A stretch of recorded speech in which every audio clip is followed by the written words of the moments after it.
Hello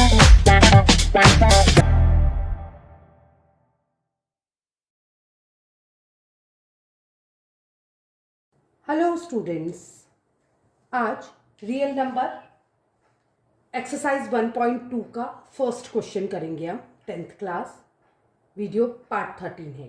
ठीक है। Prove that under root 5 is irrational. तो यहाँ हम कॉन्ट्राडिक्शन मेथड यूज करेंगे। हमको प्रूफ क्या करना है कि रूट 5 एक क्या है, इरेशनल नंबर है। तो हम इसको रैशनल मान लेंगे, और जब ये रैशनल प्रूव नहीं होगा तो ये ऑटोमेटिकली क्या बन जाएगा, इरेशनल हो जाएगा। वैसे इरेशनल नंबर हमको पता है कि अंडर रूट के अंदर जो क्या होता है, प्राइम नंबर्स होते हैं, वो इरेशनल होते हैं। बट हमको इसको प्रूव करना है कि ये इरेशनल है। इसके लिए मैं इसको रैशनल प्रूव करने की कोशिश करूंगी। क्योंकि ये रैशनल नहीं है तो मैं इसको प्रूव नहीं कर पाऊंगी, तो जिससे मैं निकाल लूंगी कि ये क्या है, एक इरेशनल नंबर है। ठीक है। तो हम क्या करेंगे, हम इसको लेट कर लेंगे, एज्यूम कर लेंगे कि ये क्या है, एक रैशनल नंबर है। तो क्या लिखेंगे, let us assume, let us assume, assumption कर लेंगे हम, assume root 5 is a rational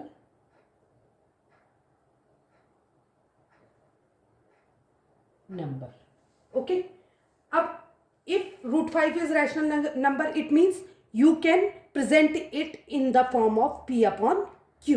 क्योंकि तुमने पढ़ा है कि रैशनल नंबर्स क्या होते हैं, उनको हम p अपॉन q के फॉर्म में रिप्रेजेंट कर सकते हैं। तो वेरिएबल हम कुछ भी मान सकते हैं, p upon q, a upon b, whatever you want to. Okay. तो हम क्या लिख देंगे, हेंस, इस एजम्पशन से क्या हो गया मेरा, हेंस रूट 5 किसके इक्वल हो जाएगा, a अपॉन b। दो वेरिएबल मान लिए हमने, एज्यूम कर लिए वेरिएबल a अपॉन बी। तो a अपॉन बी क्या होंगे, ये क्या है, a अपॉन बी क्या है, पॉजिटिव इंटीजर्स है। वेर, ब्रैकेट में बताएंगे आप, where a and b are any positive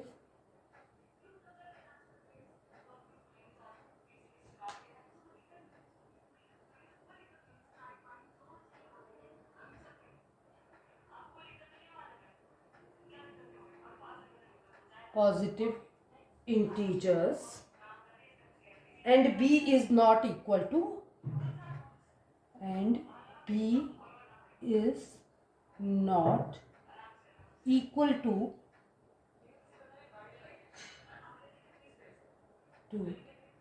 0।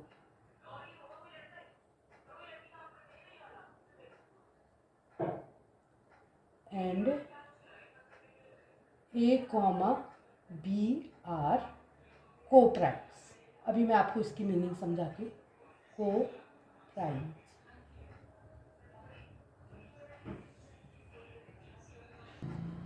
तो यहां पर को मैंने क्या लिखा, b is not equal to 0। इसका क्या मतलब हुआ, सपोज a 2 है, b 0 है, तो क्या आप 0 से 2 को डिवाइड करोगे, कुछ आएगा ही नहीं। 0 1 जा 0, 2 बचा, 0 2 जा 0, अगेन 2 बचा। तो इसका कोई आंसर ही नहीं आता है, ये नॉट डिफाइंड होता है। इसलिए b कभी भी 0 के इक्वेट नहीं होना चाहिए, पहली कंडीशन। दूसरा वर्ड मैंने लिखा a एंड b आर को प्राइम्स। तो को प्राइम्स का क्या मतलब होता है, को प्राइम्स वो नंबर होते हैं जिनका केवल 1 ही कॉमन फैक्टर होता है। मतलब ऐसे नंबर जिनका कॉमन फैक्टर सपोज 2 अपॉन 3 आए, तो 2 के फैक्टर क्या होंगे, 2 इंटू 1, क्योंकि प्राइम नंबर है तो नंबर इटसेल्फ एंड 1। और इसके फैक्टर क्या होंगे, 3 इंटू 1। तो इन दोनों का कॉमन फैक्टर क्या है, केवल 1 है। इसलिए इसको क्या बोलते हैं, को प्राइम। तो हमेशा रैशनल नंबर को जब आप सिंपलेस्ट फॉर्म में लिखोगे काट के, तो वो ऐसे ऐसे नंबर्स आएंगे जिसका जो को प्राइम होंगे, मतलब जिसका केवल एक ही कॉमन फैक्टर होगा। आई होप यहां तक आपको क्लियर समझ आया होगा। ठीक है। अब हम इसको सॉल्व करना शुरू करेंगे। क्या करेंगे, नंबर फाइंड आउट करना चाहिए करेंगे हम। इसके लिए हम क्या करेंगे, इसको स्क्वायर कर देंगे by squaring both the side. Root 5 is equal to a upon b लिख दिया हमने, by squaring both the sides. ठीक है। दोनों साइड्स का स्क्वायर करेंगे तो क्या होगा, √5 square is equal to a/b का स्क्वायर। तो ये क्या हो गया, √5 का स्क्वायर क्या हो गया, 5 इज इक्वल टू a²/b²। या इसको क्या लिख सकते हैं हम, 5b² is equal to a²। ठीक है, तो इससे क्या कंक्लूजन निकला मेरा, a² एक इंटीजर है, एक नंबर है, और उसके क्या फैक्टर है, ये आपने पिछले थ्योरम में भी पढ़ा था। ठीक है, 2 थ्योरम पढ़ाए थे मैंने इसमें, रियल नंबर्स में, दोनों में आपने पढ़ा कि इससे इसके प्रोडक्ट है a², इसका मतलब 5 और b² इसका क्या है, फैक्टर है, इजंट इट। तो इससे क्या पता लगा मुझे, 5 एक फैक्टर है। दिस शोज दैट, तो यहां पर को लिखेंगे हम, this shows that 5 is a factor, होगा कि नहीं फैक्टर, क्योंकि a² product of 5 into b² का है, तो ऑब्वियसली 5 क्या होगा, एक फैक्टर होगा, किसका, a² का, फैक्टर ऑफ a²। ठीक है, एंड फैक्टर होने का मतलब क्या, कंप्लीटली डिवाइड करता है, डिवाइड्स a², डिवाइड्स a²। ठीक है, तो थ्योरम क्या कहता है, हमने जो प्रीवियस थ्योरम पढ़ा था, now bye theorem,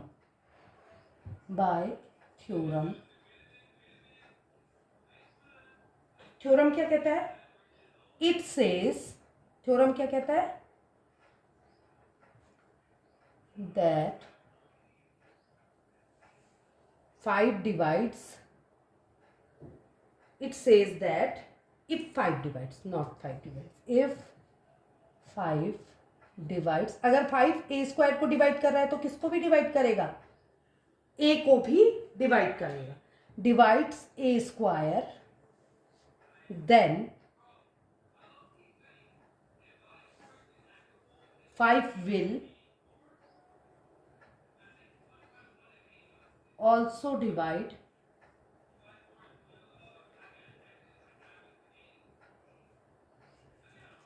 a। Previous theorem में, प्रीवियस वीडियो में मैंने आपको ये थ्योरम सॉल्व करके बताया था, क्योंकि क्या होगा, a के जो फैक्टर होंगे, a² क्या है, a इंटू ए, तो a इंटू ए के भी वही कॉमन फैक्टर होंगे, प्राइम फैक्टर होंगे। तो अगर 5 a² को डिवाइड कर रहा है तो a को भी डिवाइड करेगा। तो हम क्या कह सकते हैं, इससे हमको क्या पता लगा, हैंस वी कैन से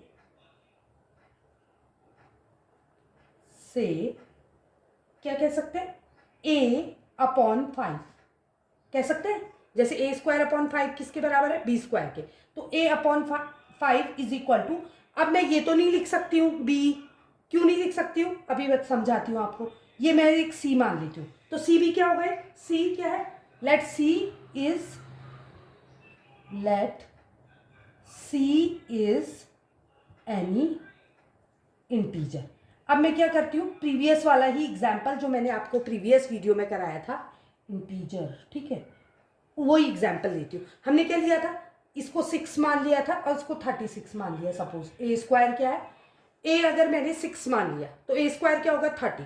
अब a अगर किससे डिविजिबल है, चलो a की इसकी जगह मैं 10 ले लेती हूँ, 10 ले लिया a, तो ये कितना हो जाएगा, a² कितना हो जाएगा, अगर a 10 है तो a² 10 इंटू 10 100 हो जाएगा। तो अगर 100 को 5 से डिवाइड करेंगे तो कितना आएगा, 25 या 100।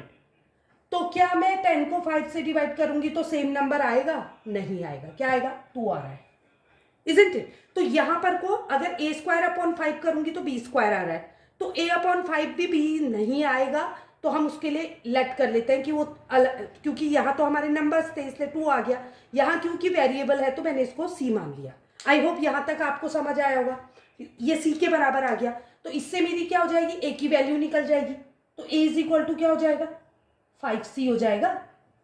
अगर मैं a मुझे पता लग गया, अगर a² निकाल दूं तो मैं वैल्यू पुट कर सकती हूँ, तो मैं इसका स्क्वायर कर दूंगी, तो ए इज इक्वल टू 5c, तो ए स्क्वायर इज इक्वल टू कितना हो जाएगा, इसका स्क्वायर हो जाएगा 5c का स्क्वायर, 5c का स्क्वायर कितना हो गया, 5 5 जा 25c स्क्वायर।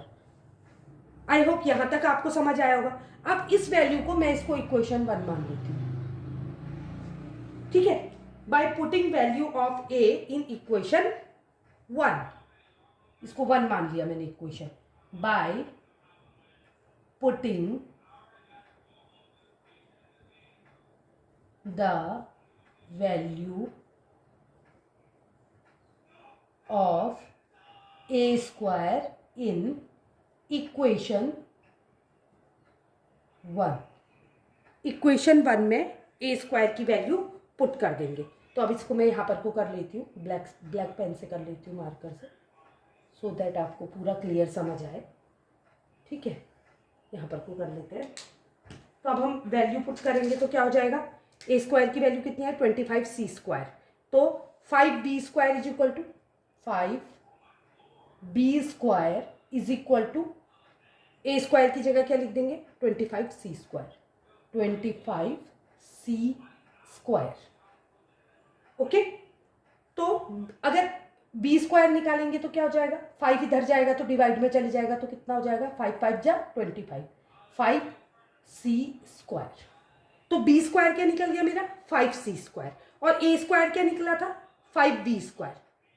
तो यहां मेरा ए स्क्वायर का फैक्टर क्या निकला था 5 निकला था, और यहां बी स्क्वायर का फैक्टर क्या निकल गया 5। तो इससे क्या प्रूव हो गया, यही तो हम चाहते थे। तो ये क्या कहता है, दिस शोज दैट, यहां लिखेंगे दिस शोज दैट,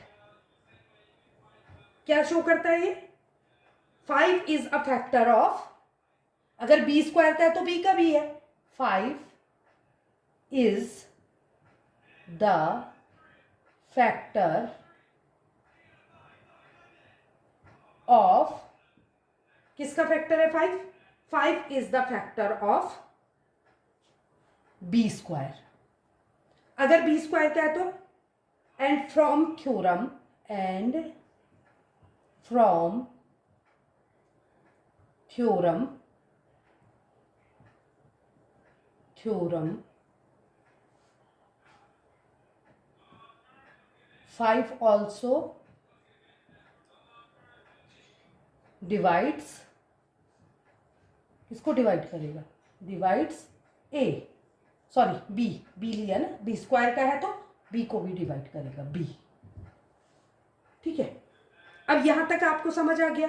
तो इससे क्या निकल गया हमारा, 5 ए का भी फैक्टर है और 5 बी का भी फैक्टर है। अगर 5 ए का भी फैक्टर है बी का भी है तो ये स्टेटमेंट को क्या करता है, गलत प्रूफ कर देता है, कॉन्ट्राडिक्ट करता है, क्योंकि हमने क्या बोला था, अगर ये रैशनल नंबर होगा तो ए और बी क्या होंगे, कोप्राइम होंगे, और कोप्राइम का केवल एक ही कॉमन फैक्टर होता है जो 1 होता है। तो यहां पर को एक और फैक्टर आ गए ए और बी के, ए का भी 5 आ गया और बी का भी 5 आ गया, देखिए ए का भी 5 आ गया, बी का भी 5, तो इसने कॉन्ट्राडिक्ट कर दिया स्टेटमेंट को। तो अब इसको कैसे लिखेंगे, ये आई होप आपने उतार लिया होगा, यहां पर को मैं आपको लिख के बताती हूँ। तो अब आप इसको कैसे प्रेजेंट करोगे, कंक्लूजन लिखोगे आप, इससे क्या कंक्लूजन आता है, conclusion,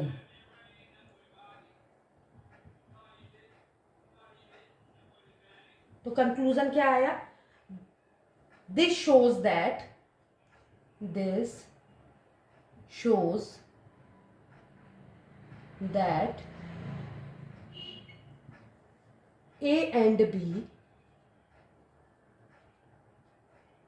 B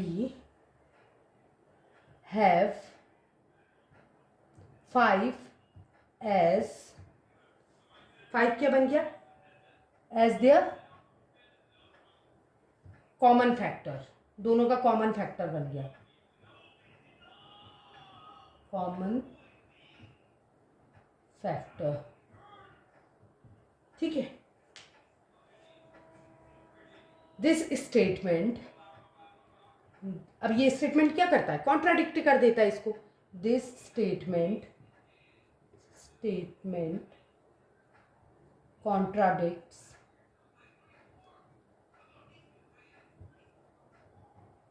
this statement contradicts that A and B have no common factor other than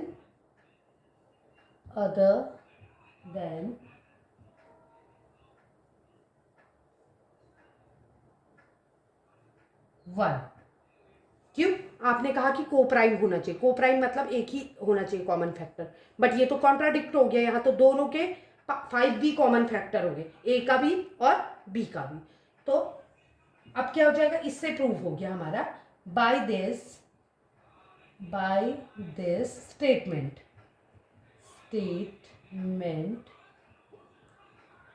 we conclude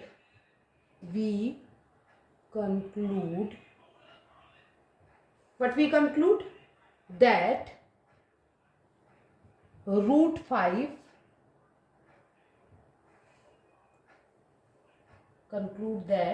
5 is an irrational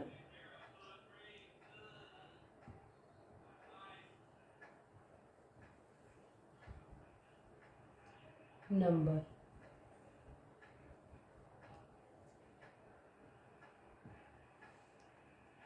एक बार फिर मैं शॉर्ट में आपको एक्सप्लेन करती हूँ। हमको रूट 5 को इरेशनल प्रूव करना था, तो हमने कॉन्ट्राडिक्शन मेथड यूज किया। हमने एज्यूम किया कि रूट 5 एक रैशनल नंबर है। तो रैशनल नंबर की प्रॉपर्टी होती है कि वो a/b या p/q के फॉर्म में होता है, जहां b can not be 0। b कभी भी 0 नहीं हो सकता क्योंकि 0 डिफाइन नहीं है, ठीक है। और दूसरी कंडीशन होती है कि ये कोप्राइम होता है दोनों। तो कोप्राइम मतलब दोनों नंबर का केवल एक ही कॉमन फैक्टर होता है। तो यही ट्रिक हमने खेली है। यहाँ एक कॉमन फैक्टर की जगह मैंने 5 को एक और कॉमन फैक्टर प्रूव कर दिया a/b का, तो जिससे कॉन्ट्राडिक्शन मेथड लग गया और हमने प्रूव कर दिया कि ये क्या हो सकता है, रैशनल तो हो ही नहीं सकता, इसलिए ये इररेशनल है। तो मैंने कैसे प्रूव कर दिया, ये 5 दोनों का फैक्टर है। पहले मैं इसको 5 के फॉर्म में लाऊंगी, रूट 5 में है ये, इसको 5 में लाने के लिए मुझे क्या करना पड़ेगा, इसका रूट हटाने के लिए मुझे इसको स्क्वायर करना पड़ेगा। और मैथ्स में हम अपने मन से कुछ भी नहीं करते हैं, तो मुझे बोथ साइड स्क्वायर करना पड़ेगा। तो स्क्वायर करने से मुझे क्या मिला, 5 = a²/b²। या क्या लिखेंगे, 5b² = a²। तो a² के क्या क्या फैक्टर हो गए, एक हो गया 5, एक हो गया b²।